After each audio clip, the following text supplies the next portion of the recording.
स्वागत है आप सभी का होम साइंस क्लासेस में मोहिनी मैम में। आज की जो हमारी क्लास है वो भी आरपीएससी, बीपीएससी और चंडीगढ़ के लिए हम प्रैक्टिस सेट लेकर आए हैं। और ये प्रश्न जो हैं आपको एससीईआरटी से मैं नहीं लाई हूँ। ये ऐसे प्रश्न हैं जो आपसे पूछे जाते हैं और आपको पता होना चाहिए। ये वो प्रश्न हैं जो कंपटीशन को टफ बनाते हैं। एससीईआरटी के क्वेश्चन थोड़े इजी होते हैं, अगर आपने थोड़ा भी बेसिक पढ़ा होगा तो आप कर सकते हो। लेकिन इस समय पेपर है तो मुझे लगा थोड़ा सा एससीईआरटी भी बीच बीच में चल रहा है। मैं आपको परसों जो वीडियो दूंगी वो एससीईआरटी की ही होगी, लेकिन आज मैंने सोचा एक दो प्रैक्टिस बीच बीच में थोड़ा डिफ़िकल्ट लेवल के भी लेके चलूँ, क्योंकि प्रश्न आपसे डिफ़िकल्ट टू इजी दोनों ही आते हैं। ठीक है, तो आज थोड़े जो प्रश्न हैं वो थोड़े लेवल के होंगे कंपटीशन के हिसाब से, जो आपको कंपटीशन में मतलब थोड़ा अलग फ़ाइट करने में मतलब मौका देंगे। मतलब आपको अच्छा फ़ाइट करने के लिए ये वाले प्रश्न करने ज़रूरी हैं। ठीक है, तो क्वेश्चन पढ़ने से पहले मैं इतना कहूँगी, अगर आपको मेरी मेहनत अच्छी लगती है तो मेरे चैनल को जाते जाते लाइक, शेयर और सब्सक्राइब ज़रूर करके जाइएगा। आप खुद भी सब्सक्राइब करिएगा और मेरा निवेदन है आप सभी से कि आप चैनल को शेयर अवश्य करिएगा, क्योंकि आपके शेयर सपोर्ट के बिना मैं यहाँ पर कुछ भी नहीं कर सकती हूँ। तो स्टार्ट करती हूँ क्वेश्चन 1। व्यवस्थापन प्रक्रिया के नियंत्रण चरण में निम्नलिखित में से कौन सी अवस्था सम्मिलित नहीं होती है? ए है स्फूर्तिदायक, बी है आयोजन, सी है जांच करना, डी है समायोजन। आपको सबसे पहले यहाँ ये पता होना चाहिए जो नियंत्रण क्या है, गृह व्यवस्था का एक चरण है। कौन सा वाला चरण है? दूसरे नंबर का ये चरण है। नियंत्रण के चरण कुछ पूछे जाते हैं जो कि आपको बता दूं, टोटल होते हैं 5 चरण। ठीक है, कितने? 5 चरण होते हैं ये आपके। सबसे पहले नियंत्रण में हम नियोजन करते हैं। ओके, सबसे पहले हम नियंत्रण में नियोजन करते हैं, फिर हम क्या करते हैं, इसको आयोजित करते हैं, आयोजन का काम करते हैं। मतलब पहले प्लान करते हैं, फिर उसकी हम प्लानिंग को क्या करते हैं, स्टेबल करते हैं उसको, मतलब आगे करने के लिए, मतलब जो भी क्रिया है आप सोचते हो उसको करते हो, वो चीज़ आ जाती है आयोजन में। ठीक है, फिर हम उसको एक दिशा देते हैं, दिशा देते हैं कि इस दिशा में हमें कार्य करना है। और फिर ठीक है, दिशात्मक को ही नेतृत्वकर्ता भी कहते हैं। चौथा जो आपसे पूछा जाता है वो है, चौथा होगा आपका क्या? चौथा होगा आपका समन्वय और समायोजन। ठीक है, हम समन्वय करते हैं, कोई कमी है मान लो तो हम उसका क्या करते हैं, समन्वय करते हैं। कहीं पर कहाँ जगह नहीं हो रही, कहाँ लिखूँ? समन्वय करते हैं। ठीक है, चौथा क्या है, हम समन्वय करते हैं। ठीक है, समन्वय करते हैं और समन्वय समायोजन करने के बाद हम जो भी कमी रह जाती है उन पर क्या करने की कोशिश करते हैं, नियंत्रण करने की कोशिश करते हैं। ठीक है, नियंत्रण करने की कोशिश करते हैं। तो नियंत्रण के भी चरण होते हैं, आपको पता होना चाहिए। पूछे जाए कितने चरण होते हैं तो मुख्यतः 5 चरण माने जाते हैं। ठीक है, आप जानते हो व्यवस्थापन की जो प्रक्रिया होती है, जो गृह व्यवस्था होती है, उसमें हम क्या करते हैं भाई, प्रतिस्पर्धा करते हैं। बहुत सारे विरोध होते हैं, बहुत सारे संघर्ष होते हैं, जिनसे क्या है, कई बार कठिनाई भी उत्पन्न होती है। लेकिन हम इन सब चीज़ों को एक तरफ रखकर क्या करते हैं, अपनी व्यवस्था को अच्छे से करके अपने परिवार को पूर्णता संतुष्टि प्रदान करने का प्रयास करते हैं। तो आपको आंसर, अच्छा हाँ, आंसर तो दिया ही नहीं मैंने आपको। तो आपको मैंने जो भी बताया उसमें क्या क्या था, आपको पहले तो ये ध्यान से देखा होगा आपने, आयोजन था, जांच करना था। ठीक है, जांच करना था, और क्या था, समायोजन था। लेकिन स्फूर्तिदायक नहीं होता। जांच करने का मतलब क्या हुआ, जैसे स्पेशली नहीं लिखा था कि जांच करना, तो उसमें हम क्या कर रहे हैं, नियंत्रण कर रहे हैं, तो क्या है, जांच कर रहे हैं कहीं ना कहीं। ठीक है, दिशा दे रहे हैं तो जांच कर रहे हैं, तभी चीज़ें नियंत्रित हो रही हैं हमारे। तो ऐसे आप ले सकते हो। ओके, तो ए ऑप्शन जो है बिल्कुल इसमें मतलब सही नहीं है और सभी सही है। क्वेश्चन 2 है, एक डैश में सहोदर भाई बहन सम्मिलित होते हैं जो अपने परिवारों के संसाधनों एवं कार्य को साझा करने के लिए जोड़ते हैं। ए ऑप्शन है विस्तृत परिवार, बी है एकाकी परिवार, सी है संयुक्त परिवार, डी है मिश्रित परिवार, ई है निम्न में से एक से अधिक। आजकल एक चलन चल रहा है 5 ऑप्शन वाले क्वेश्चन का, इसलिए कुछ प्रश्न मैंने ऐसे भी रखे हैं जो आपका बैलेंसिंग रहे, आपकी तैयारी हर तरीके से होती रहे। तो क्वेश्चन आपने देख लिया होगा, यहाँ पर जो राइट आंसर होगा वो होगा संयुक्त परिवार।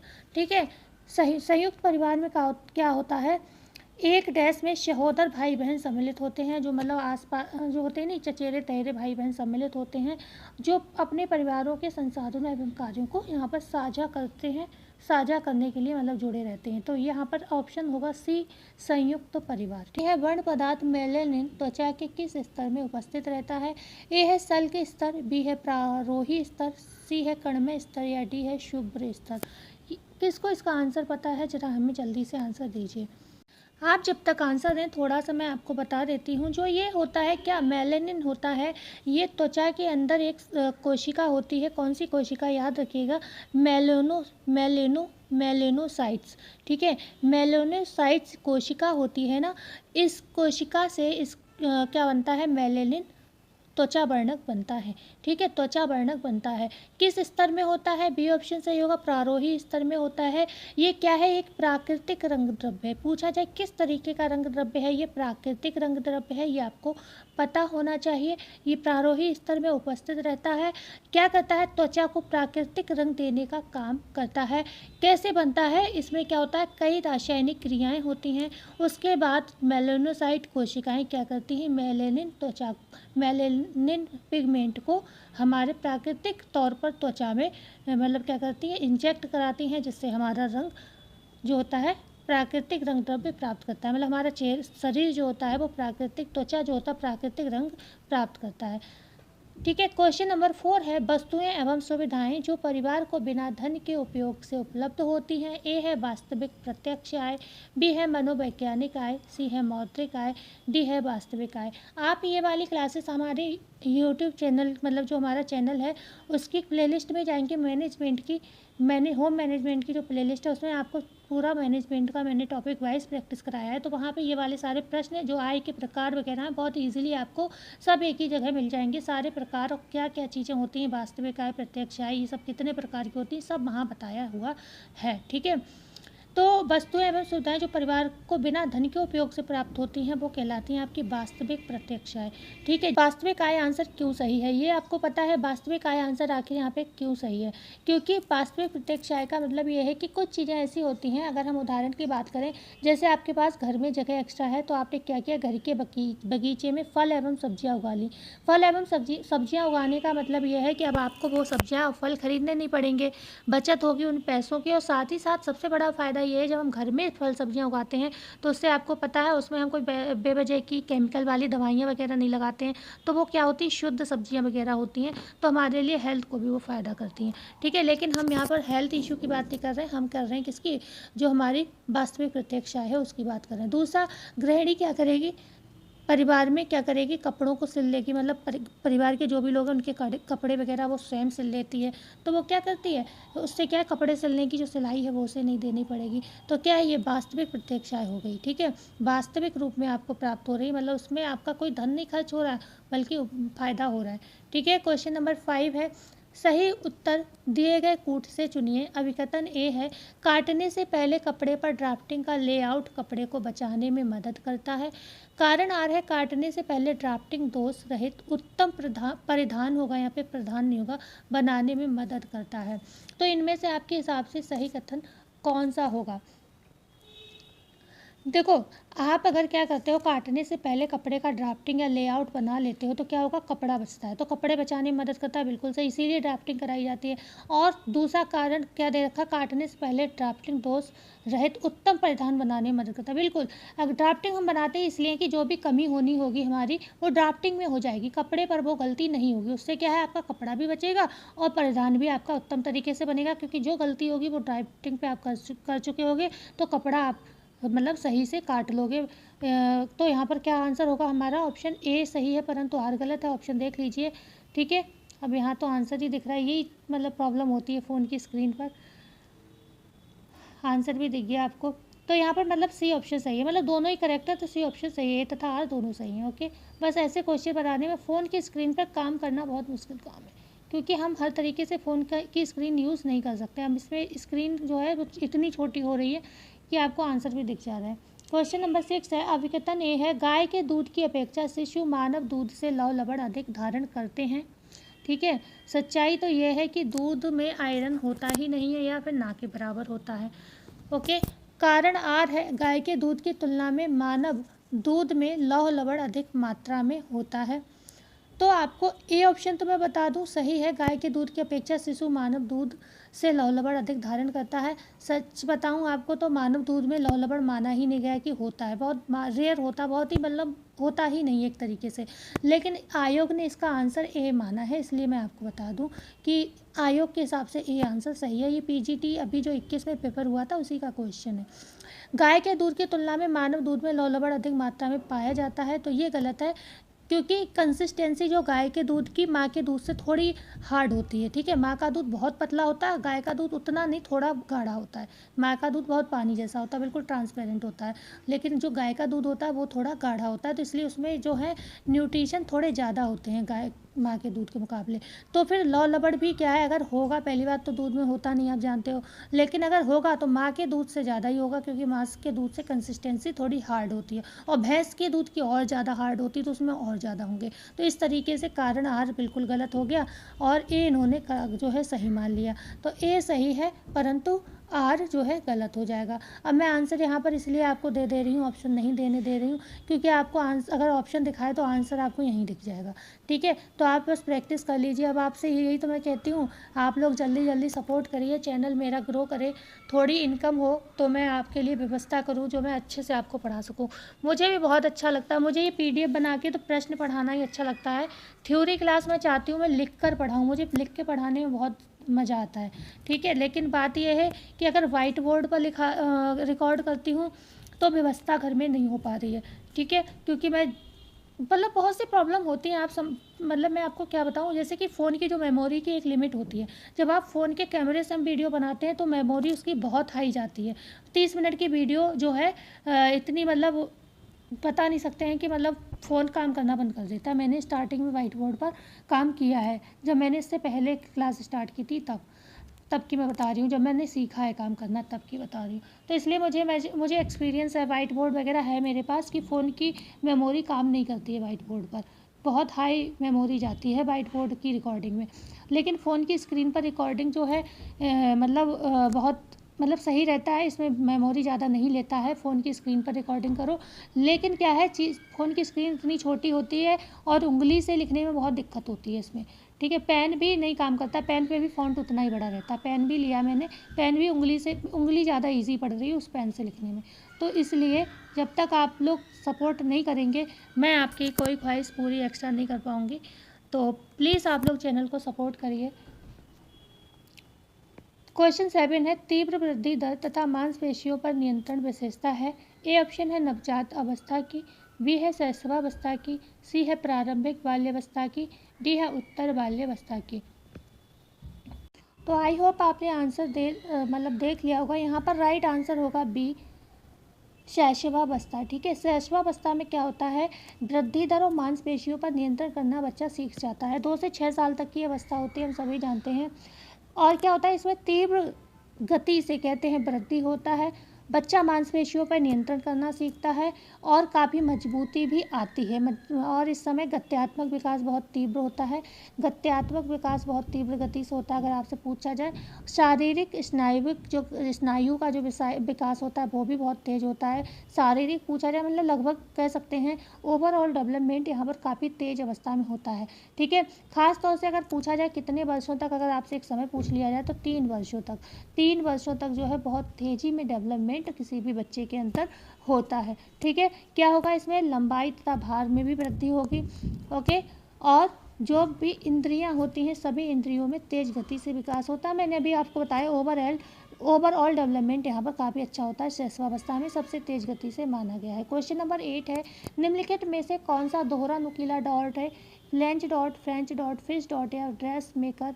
आप जानते हो ये क्वेश्चन कई बार पूछा गया है, तो यहाँ पर सी ऑप्शन बिल्कुल करेक्ट होगा हमारा, फिश डॉट। ठीक है, फिश डॉट बिल्कुल सही होगा। क्वेश्चन नंबर 9 है, सुमेलित करें तथा दिए गए कूट से सही उत्तर चुनें। सूची 1 और सूची 2 है, आपको मैच क्या करना है खुद समझ जाएंगे आप देखकर। चलो इससे ऊपर ले जाऊंगी तो आपको आंसर दिख जाएंगे।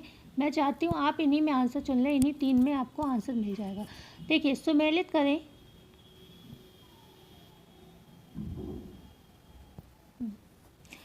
करघा को किससे मैच करें। एक तरफ करघा है, दूसरी तरफ छपाई है। सूची 1 में ताना है, दूसरी तरफ टाई एंड डाई है, एक में स्क्रीन दिया है, इधर हॉर्नेस दिया है, और सूची 1 में पटोला दिया है, सूची 4 में बाना दिया है। तो इसमें क्या सही होगा, करघे को आप किससे मैच करोगे। देखो, करघा किस में लगा होता है, मतलब करघे में क्या होता है, करघा हॉर्नेस। ठीक है, करघे में क्या होते हैं, हॉर्नेस होते हैं। ओके, ताना के साथ बाना मिलाकर कपड़े की बुनाई की जाती है। स्क्रीन पर हम छपाई करते हैं, और पटोला टाई एंड डाई की एक विधि है। ठीक है, पटोला क्या है, टाई एंड डाई जो की जाती है वो पटोला विधि से की जाती है। गुजरात का पटोला फेमस है, आप जानते हो। तो यहाँ पर राइट क्या हो गया, करगा 1 का 3 किसमें, अच्छा पहले में ही दिख गया आपको, 1 का 3, और ताना बाना मतलब चौथा, और सी का क्या हो जाएगा, स्क्रीन मतलब छपाई पहला, और डी में पटोला दिया है, पटोला का क्या हो जाएगा, पटोला छप क्या है, टाई एंड डाई है। तो ए ऑप्शन आपका बिल्कुल यहाँ पर करेक्ट हो जाएगा। ठीक है, ए ऑप्शन क्या हो जाएगा यहाँ पर बिल्कुल आपका करेक्ट हो जाएगा। ओके, बढ़ते हैं आगे। क्वेश्चन नंबर 10 है, ग्रामीणों का बहुआयामी विकास सरकारी सहायता द्वारा तथा ग्रामीणों के प्रयत्नों एवं प्रयास से करना किसका उद्देश्य है। प्रधानमंत्री गरीब कल्याण योजना का, सामुदायिक विकास कार्यक्रम का, मनरेगा योजना का, डी है प्रधानमंत्री ग्रामीण विकास स्कॉलरशिप का। तो ग्रामीणों का बहुआयामी विकास करना, विकास सरकारी सहायता द्वारा तथा ग्रामीणों के प्रयत्नों एवं प्रयास से करना किसका उद्देश्य है भाई, सामुदायिक विकास कार्यक्रम का ये उद्देश्य है। कब आता है ये 1952 में आता है। ठीक है, ओके, 1952 में सामुदायिक विकास कार्यक्रम 2 अक्टूबर 1952 को क्या हुआ, ये मतलब सामुदायिक विकास कार्यक्रम का यहाँ पर शुरुआत हुई। ठीक है, ये जो भी कार्यक्रम होते हैं सरकारी सहायता वाले या ग्रामीणों के लिए, तो इन लोगों की जो भी गरीब लोग हैं उनकी गरीबी दूर करने के लिए ये कार्यक्रम चलाए जाते हैं। ये बात और है कि बीच में लोग जो अमीर लोग वर्ग होते हैं ना, वो अमीर होते रहते हैं इन्हीं कार्यक्रम से, क्योंकि ये जितनी योजनाएं होती हैं इनमें इतना पैसा आता है गवर्नमेंट के पास से, और गरीब के पास पहुंचते पहुंचते 1 रुपये भी उन्हें मुश्किल से मिलता है, क्योंकि बीच वाले जो नेता नगरी के लोग होते हैं ना उन्हीं के पेट नहीं भर पाते।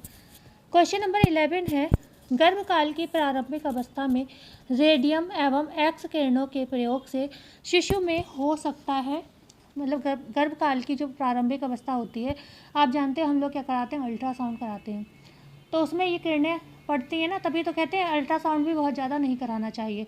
जो डॉक्टर होते हैं वो मेन खुद ही कर देते हैं। कुछ लोग लड़की की जांच के लिए अल्ट्रासाउंड कराते हैं, कुछ लड़के की जांच के लिए अल्ट्रासाउंड कराते हैं।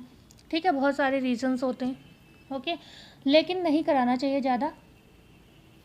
तो कौन सी समस्या होती है, क्या हाइड्रोसेफली हो जाता है, माइक्रोसेफली हो जाता है, संक्रमण हो जाता है, तंत्रिकीय अस्थिरता हो जाता है, या निम्न में से एक से अधिक। तो पूछा जा रहा है प्रारंभिक अवस्था, गर्भकालीन अवस्था की जो प्रारंभिक अवस्था होती है उस समय इन किरणों से क्यों बचना चाहिए। तो माइक्रोसेफली समस्या होने का भय रहता है, इसलिए अल्ट्रासाउंड वगैरह ज़्यादा नहीं कराना चाहिए। क्या होता है ये माइक्रोसेफली, किसी को पता है। इसमें क्या होता है, बच्चे के जन्म के समय छोटा सिर होने की समस्या हो जाती है, या फिर ऐसा हो सकता है कि जन्म हो जाए उसके बाद सिर बढ़ना बंद हो जाए। तो आप जानते हो बच्चे का सिर तो छोटा होता है और बड़ा होगा तो सिर उतना ही बड़ा रहेगा, तो समस्या तो होगी ना। तो ये काफ़ी एक दुर्लभ स्थिति मानी जाती है। अगर आपसे पूछा जाए दुर्लभ स्थिति किसको कहते हैं, तो इस समस्या को भी दुर्लभ स्थिति कहा जाता है। ऐसा माना जाता है कि कई हज़ार बच्चों में माइक्रोसेफाली के साथ एक आध बच्चा पैदा होता है, मतलब कई हज़ारों में एक आध समस्या ऐसी आती है। ठीक है, इसीलिए कहते हैं जन्म के तुरंत बाद 24 घंटे बाद सिर की परिधि को मापना। आपको पता है एबगार स्केल में कहा जाता है सिर की परिधि नापना ज़रूरी होता है। ठीक है, क्यों, क्योंकि ये सबसे माइक्रोसेफली जो है सबसे विश्वसनीय आकलन का तरीका भी माना जाता है, इसीलिए कि इसमें पता चल जाता है बच्चे का सिर जो है मतलब कोई समस्या तो नहीं है, आगे चल के कोई प्रॉब्लम तो नहीं आएगी। तो ये एक तरीके का टेस्ट भी है। ओके, बहुत सारी समस्याएं होती हैं। ऐंठन की समस्या हो जाती है बच्चों में, ऐसे शिशु जो होते हैं उनमें बहुत ज़्यादा ऐंठन रहती है शरीर में।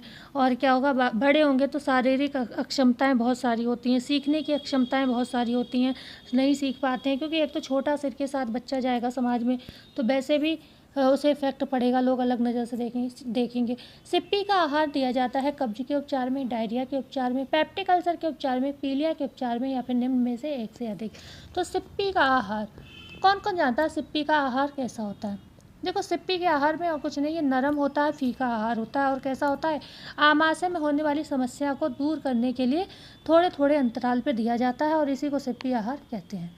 तो ये जो दिया जाता है आहार किस में दिया है जाता है, पेप्टिक अल्सर की समस्या के उपचार में दिया जाता है। ठीक है, ओके, बढ़ते हैं आगे। क्वेश्चन नंबर 13, मिलान कीजिए एवं चुनिए। सूची 1 है एक तरफ और सूची 2 है। आज़ादी मूल्य का लचीलापन, मैच करना है आपको मतलब सूची 1 को सूची 2 से। तो यहाँ पर दिया है मात्रात्मक स्तर, धर्म, ईमानदारी, रिवाज, टैबू। दूसरा दिया है गुणात्मक स्तर, सी पर लिखा है कम, उचित, थोड़ा। थर्ड नंबर पे है परंपरागत स्तर, रुपया, कैलोरी, किलोग्राम। यहाँ लिखा है अपरंपरागत स्तर। तो आप इस क्वेश्चन को वैसे पढ़कर समझ सकते हो, ये डिफ़िकल्ट नहीं है। अगर आपको 1-2 भी समझ में आ गए तो आप आराम से आंसर यहाँ पर कर सकते हो, ठीक है।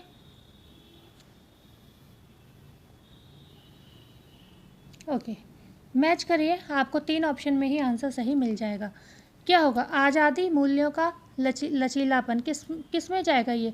अपरंपरागत स्तर माना जाएगा इसको। क्यों? क्योंकि आज़ादी, ठीक है, और लचीलापन हमेशा नहीं, ज़रूरी नहीं कि हर चीज़ में लचीलापन हो, हर आज़ादी हैं जो वैल्यूज़ हैं हमेशा बने ही रहें, तो ये अपरंपरागत स्तर पर माने जाते हैं। धर्म, ईमानदारी और जो रिवाज है वो आपका क्या माना जाता है? ये परंपरागत स्तर माना जाता है। हमारी धर्म क्या है? परंपरा से जुड़ा हुआ होता है, ठीक है। ईमानदारी भी बहुत से लोग पीढ़ी दर पीढ़ी ईमानदार निकल जाते हैं, अगर इस हिसाब से हम समझें तो भी चीज़ आंसर निकल सकता है। कम, उचित और थोड़ा, मतलब कम उचित मतलब किसी की गुण की बात हो रही कि भाई कम कम कम सुंदर है, कम खुशबू है, तो एक तरीके का गुण किसी का बताया जा रहा है, ठीक है। मतलब समझ आ रही हूँ कि आप ऐसे भी चीज़ों को तोड़े, मतलब तो भी कुछ आंसर आप ऐसे भी दे सकते हो। तो कम, उचित, थोड़ा है कोई चीज़, मतलब उसके गुण में कमी है कुछ, ठीक है। हालांकि यहाँ पर थोड़े से तो मतलब मात्रा से भी हो सकता है, लेकिन कम और उचित की बात हो रही हो तो ये 2 शब्द गुण से संबंधित है, यहाँ पर हो जाएगा गुणात्मक स्तर, ठीक है। और रुपया, कैलोरी और किलोग्राम, ये मात्रा की बात हो रही है, ये तो बहुत ईजी था, ये भी आप अगर लगा लेते तो भी आपको आंसर मिल जाता। रुपया, कैलोरी, किलोग्राम, ये एक मात्रा होती है कि कितने रुपए हैं, कितनी कैलोरी हैं, कितना किलोग्राम है, तो ये मात्रा, कितना शब्द लगा लेते आंसर आपको मिल जाता, ठीक है। तो कौन सा गया, कौन सा आंसर सही होगा? यहाँ पर बी ऑप्शन बिल्कुल सही हो जाएगा। क्यों? क्योंकि मैंने आपको बता दिया। मैच कर लीजिए, मैच कर लीजिए। कैसे? पहले का मैंने आपको क्या बताया? चौथा बताया था। धर्म का और ईमानदारी का क्या बताया था? मैंने आपको बताया था तीसरा। कम, उचित का मैंने क्या बताया था? ये क्या बताया था? दूसरा, ठीक है। तो पहला, चौथा, तीसरा, दूसरा और पहला, ठीक है, हो गए। बी ऑप्शन जो है बिल्कुल करेक्ट है। क्वेश्चन नंबर 14 है, अभिकथन ये है, एंजल के उपभोग नियम के अनुसार जैसे जैसे आय बढ़ती है उसके अनुपात में भोजन पर होने वाला व्यय घटता है। कारण आर दिया है, पारिवारिक आय के साथ वृद्धि होने पर प्राथमिकताएं परिवर्तित हो जाती हैं। तो आप सभी जानते हो एंजल का नियम किस किसने पढ़ा है? यहाँ पर बताइए। ए तथा आर दोनों सही हैं, परंतु आर ए की सही व्याख्या है, या बी है ए तथा आर दोनों सही हैं परंतु आर ए की सही व्याख्या नहीं है, सी है ए सही है परंतु आर गलत है, या डी ए गलत है परंतु आर सही है। तो यहाँ पर कौन सा? ए तथा आर दोनों सही हैं परंतु आर ए की सही व्याख्या है, ये बिल्कुल सही होगा।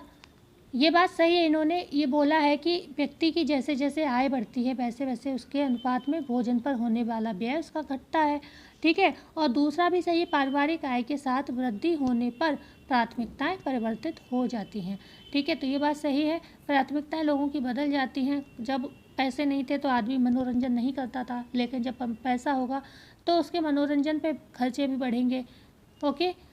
भोजन भले ही वो घर में नहीं कर रहा है, घर में कम खर्च कर रहा है, मतलब अनुपात में कम खर्च कर रहा है, लेकिन जब मनोरंजन के लिए बाहर जाते हैं आजकल हम लोग, तो खूब बाहर का खाना पेल के, कहते हैं ना, पेल के खाना, मतलब एंजॉय करते हैं, बहुत तरह तरह के फूड आइटम खाते हैं। तो कहीं ना कहीं प्राथमिकताएं जो हैं, प्राथमिकता पहले रोटी, कपड़ा, मकान मेन था कि हाँ भाई खाने को 2 वक्त की रोटी मिल जाए और पहनने को, शरीर ढकने को कपड़े मिल जाए। लेकिन अब जब पैसा है तो हम फैशन के अनुसार पहनते हैं, तो प्राथमिकता क्या है? परिवर्तित होने लगती हैं। तो ए और आर दोनों सही हैं, ठीक है। बढ़ते हैं क्वेश्चन नंबर 15। जन्म पूर्व विकास के संदर्भ में कौन से कथन सही हैं? कोई भी वातावरणीय कारक जो गर्भावस्था में क्षति पहुंचाता है टेराटोजन कहलाता है। दूसरा है, टेराटोजन का प्रभाव तात्कालिक क्षति तक ही सीमित होता है। इनमें से कौन सा आपके हिसाब से आंसर सही होगा? ऑप्शन है केवल 1 सही है, बी है केवल 2 सही है, सी है 1 व 2 दोनों सही हैं, डी है ना तो 1 और ना ही 2 सही है। टेराटोजिन क्या होता है अगर आपसे पूछा जाए तो जो गर्भावस्था में महिलाएं दवाइयाँ खाती हैं तो उनका कहीं ना कहीं कहा जाता है बच्चों पर इफ़ेक्ट हो सकता है। ठीक है, तो ये दवाइयाँ जो गर्भावस्था में खाई जाती हैं वो बच्चे को कहीं ना कहीं या मतलब कहीं ना कहीं इफ़ेक्ट करती हैं माताओं के लिए भी। तो इस समस्या को हम टेराटोजिन कहलाते हैं। लेकिन ये बात इसमें जो दी है दूसरी वाली कि टेराटोजिन का प्रभाव जो है तात्कालिक शारीरिक क्षति तक ही सीमित होता है, तो ऐसा नहीं है। अगर टेराटोजिन की प्रॉब्लम रहती है तो वो तात्कालिक ही नहीं, आगे भी वो समस्याएं आपको देखने को मिलेंगी। तो फिर यहाँ पर केवल एक सही हो जाएगा। क्यों? क्योंकि पहला क्या दिया है, कोई भी वातावरणीय कारक जो गर्भावस्था में क्षति पहुँचाता है टेराटोजिन कहलाता है। ठीक है, टेराटोजिन कहलाता है। मान लो कोई भी वातावरण से प्रॉब्लम थी व्यक्ति को या महिला को और उसने उसके लिए क्या दवाइयाँ वगैरह जो भी ली, तो वो समस्या जो उससे होगी वो टेराटोजिन कहलाएगी। ठीक है, तो बढ़ते हैं हम आगे। क्वेश्चन नंबर 16, आवश्यकता से अधिक भोजन ग्रहण करना क्या कहलाता है? अति पोषण, अल्प पोषण, सुपोषण, निम्न में से कोई नहीं। ई है निम्न में से एक से अधिक। तो हम आवश्यकता से अधिक जब भोजन ग्रहण करते हैं तो उसको हम कहते हैं ओवर न्यूट्रिशन या फिर अति पोषण। ठीक है, अति पोषण हम उसको कहते हैं। क्वेश्चन नंबर 17 है, घरेलू बचत के लिए निम्नलिखित विकल्प सर्वोत्तम है? बैंक, डाकघर, सी है ए भाभी दोनों, या डी है निम्न में से कोई नहीं। तो आप घरेलू बचत के लिए बैंक और डाकघर दोनों का सहारा ले सकते हो। तो यहाँ पर क्या है, दोनों ही कथन आपके बिल्कुल सही हो जाएंगे। ठीक है, और बचत करना बहुत अनिवार्य भी माना जाता है। क्वेश्चन नंबर 18, अभिकथन ए है, म्यूल फ्रेम की तुलना में रिंग फ्रेम द्वारा मोटा धागा तैयार होता है। दूसरा कारण आर दे रहे हैं क्योंकि रिंग फ्रेम एक तीव्र गति प्रक्रिया है। अब आपको ऑप्शन देखने हैं, ए तथा आर दोनों गलत हैं, बी है ए तथा आर दोनों सही हैं, सी है ए सही है परंतु आर गलत है, डी है ए गलत है परंतु आर सही है। क्या आंसर आपका यहाँ पर सही होना चाहिए? तो यहाँ पर जो सही आंसर है वो होगा बी ऑप्शन, ए तथा आर दोनों सही है। म्यूल फ्रेम की तुलना में जो रिंग फ्रेम होता है वो मोटा धागा तैयार करता है। ठीक है, और कारण क्या है? क्योंकि रिंग फ्रेम एक तीव्र गति प्रक्रिया है। ओके, तो ये दोनों ही कथन यहाँ पर सही हो जाते हैं। बढ़ते हैं क्वेश्चन नंबर 19, निम्नलिखित में से कौन एकाकी परिवार का लाभ नहीं है? ए है उच्च जीवन स्तर, बी है व्यक्तिगत विकास का अवसर, सी है सामाजिक सुरक्षा, डी है आत्मनिर्भरता। एकाकी परिवार जो होता है बच्चों, वो क्या होता है, वैसे आपका जीवन स्तर ऊंचा कर सकता है। व्यक्तिगत मतलब आपका पर्सनली डेवलपमेंट के लिए अच्छे अवसर देता है क्योंकि कोई रोक टोक नहीं होती है। आप आत्मनिर्भर रहते हो क्योंकि वहाँ पर कोई रोक टोक नहीं है, तो आप आत्मनिर्भर हो जाते हो। ठीक है, तो सी ऑप्शन जो है सामाजिक सुरक्षा जो है, अगर आप अकेले हो और समाज में कोई प्रॉब्लम हो गई तो आपके पीछे कोई ऐसा नहीं होगा जो आपको सपोर्ट करे। तो सामाजिक सुरक्षा जो होती है एकाकी परिवार में नहीं मिल पाती है। देखते हैं क्वेश्चन नंबर 20, प्रतिपुष्टि फीडबैक संचार में निम्नलिखित कौन से कार्य करती है? ए है क्रिया को सुलभ बनाना, बी है अधिगम को उन्नत करना, सी है अवरोधों को हटाना, डी है श्रोताओं को सूचित करना। प्रतिपुष्टि जो फीडबैक होता है वो संचार में कौन कौन से कार्य करता है? तो देखो, सबसे पहले क्या करता है, ये क्रिया को सुलभ बनाता है। भाई फीडबैक मिलने से हमें ये फ़ायदा होता है कि हमारी क्या कमी थी या क्या अच्छाई थी, तो हमें तुरंत अगर कोई कमी है तो हम क्रिया को सही कर सकते हैं, सुलभ बना सकते हैं उसके हिसाब से, जो आपके अधिगम करता है उनके हिसाब से।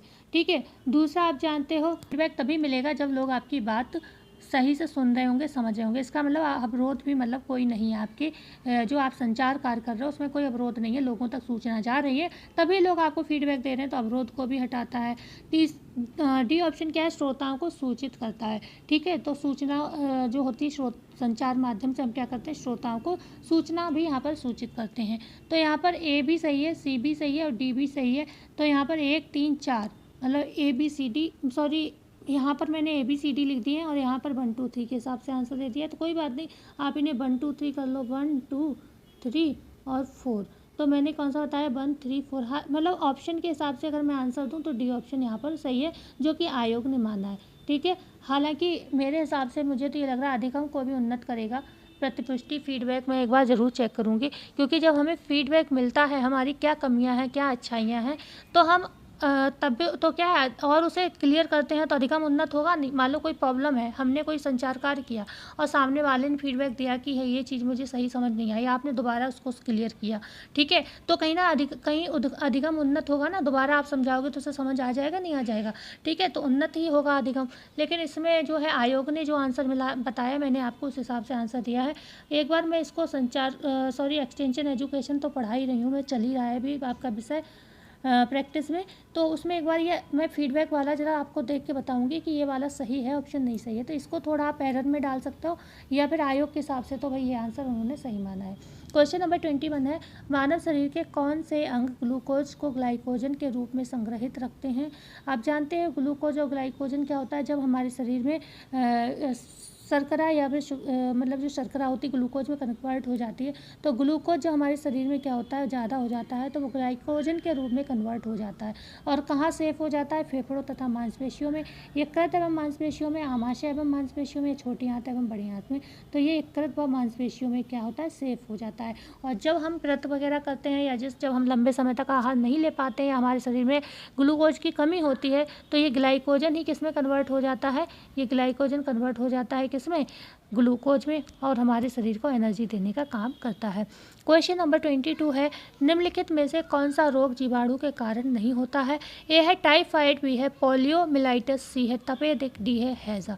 इनमें से ऐसा कौन सा रोग है जो किसके कारण नहीं होता है, किसके कारण नहीं होता, जीवाणु के कारण नहीं होता है, तो वो कौन सा है, वायरस से होने वाला रोग है, कौन सा, मतलब एक सेकेंड, बी ऑप्शन सही होगा। पोलियोमिलाइटिस जो है वायरस द्वारा होने वाला रोग है, ना कि जीवाणु के कारण। टाइफाइड, तपेदिक और हैजा अभी कुछ ही दिन पहले हमने आपको बताया, ये किससे, गंदे पानी से होने वाले रोग हैं, ठीक है, टाइफाइड और हैजा, ठीक है। तो आप ये क्लास हमारी देख सकते हैं, ये भी चैनल पर पड़ी हैं, गंदे मतलब संक्रामक रोग वगैरह वाली, ये भी आप देख सकते हो। क्वेश्चन नंबर 23, स्वस्थ तन, हेल्थ साइंस वाली प्लेलिस्ट में आपको ये विषय मिल जाएंगे।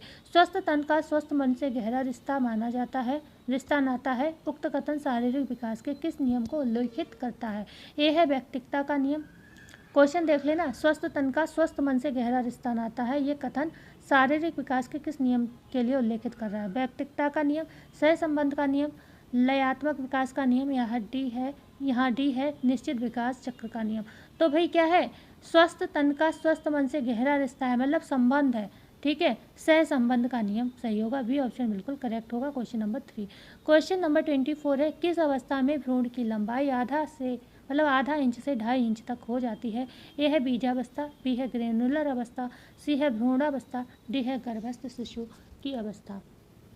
तो यहाँ पर जो राइट आंसर होगा वो होगा सी ऑप्शन, भ्रूणावस्था। भ्रूणावस्था में क्या होता है, बच्चे की जो शिशु है, पेट में जो बच्चा है, भ्रूण है, वो क्या होता है, आधा इंच से 2 इंच तक हो जाता है। ये जो अवस्था होती है भ्रूणावस्था 10 से 12 सप्ताह की अवस्था मानी जाती है, ये भी आपको पता होना चाहिए, 10 से 12 सप्ताह की अवस्था मानी जाती है, या क्या कहते हैं हम इसको, 2 सप्ताह से 2 माह तक की अवस्था इसको कहते हैं, ठीक है, 2 सप्ताह के प्रारंभ से और 2 माह के अंत तक की अवस्था जो होती है आपकी भ्रूणावस्था कहलाती है। बीजावस्था आप जानते हो 0 से 2 सप्ताह तक की अवस्था होती है, और जो गर्भस्थ शिशु की अवस्था है वो तीसरे माह के प्रारंभ से और जन्म से पूर्व तक, ठीक है, जन्म से पूर्व तक, शब्द याद रखना, जन्म से पूर्व, जन्म के बाद नहीं, जन्म से पूर्व तक की, जन्म होते ही बच्चा नवजात हो जाता है, न्यूनेट हो जाता है, ठीक है। तो ये आपको आंसर मिल गया। बढ़ते हैं आगे, क्वेश्चन नंबर 25 और आज की क्लास का ये लास्ट प्रश्न होगा।